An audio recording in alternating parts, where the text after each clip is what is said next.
Then Solomon assembled the elders of Israel, and all the heads of the tribes, the chief of the fathers of the children of Israel, unto King Solomon in Jerusalem, that they might bring up the ark of the covenant of the Lord out of the city of David, which is in Zion. And all the men of Israel assembled themselves unto King Solomon at the feast in the month Ethanim, which is the 7th month. And all the other elders of Israel came, and the priests took up the ark.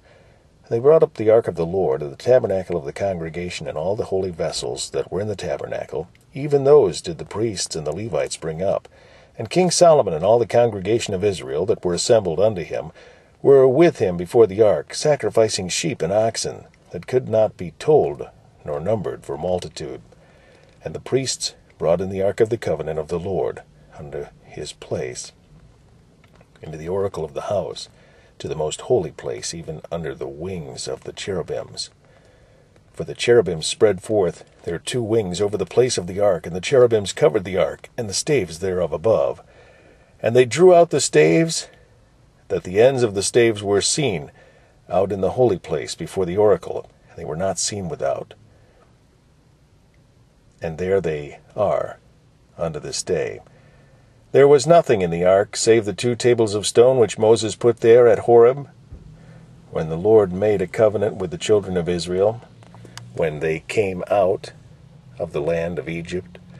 And it came to pass, when the priests were come out of the holy place, that the cloud filled the house of the Lord, so that the priests could not stand to minister because of the cloud, for the glory of the Lord had filled the house of the Lord.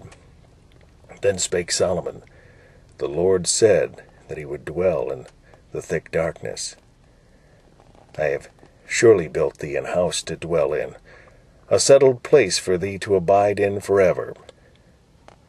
And the king turned his face about, and blessed all the congregation of Israel. And all the congregation of Israel stood.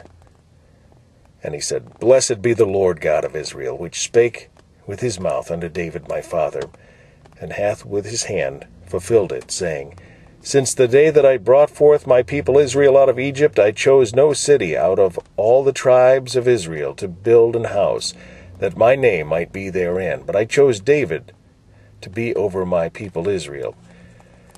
And it was in the heart of David my father to build an house for the name of the Lord God of Israel. And the Lord said unto David my father, Whereas it was in thine heart to build an house unto my name, thou didst well that it was in thine heart. Nevertheless thou shalt not build the house, but thy son that shall come forth out of thy loins, he shall build the house unto my name. And the Lord hath performed his word that he spake, and I am risen up in the room of David my father, and sit in the throne of Israel, as the Lord promised, and have built an house for the name of the Lord God of Israel.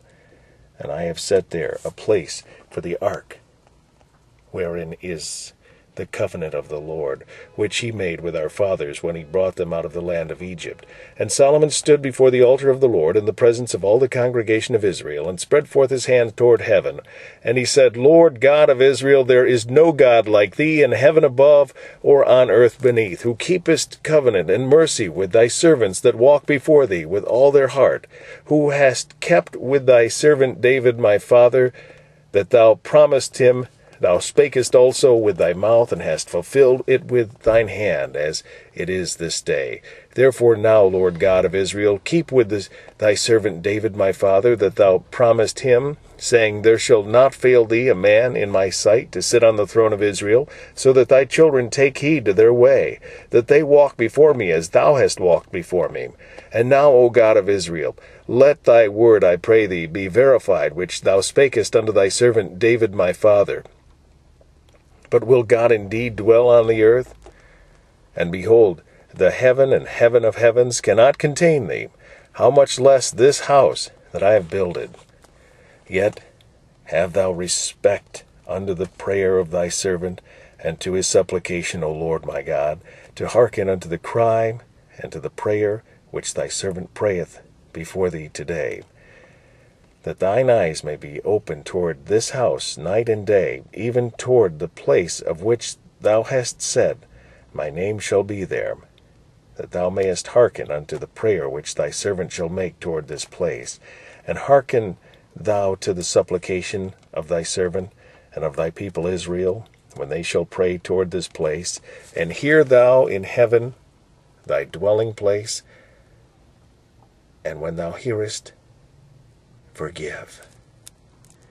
If any man trespass against his neighbor, and an oath be laid upon him to cause him to swear, and the oath come before thine altar in this house, then hear thou in heaven, and do, and judge thy servants, condemning the wicked, to bring his way upon his head, and justifying the righteous, to give him according to his righteousness.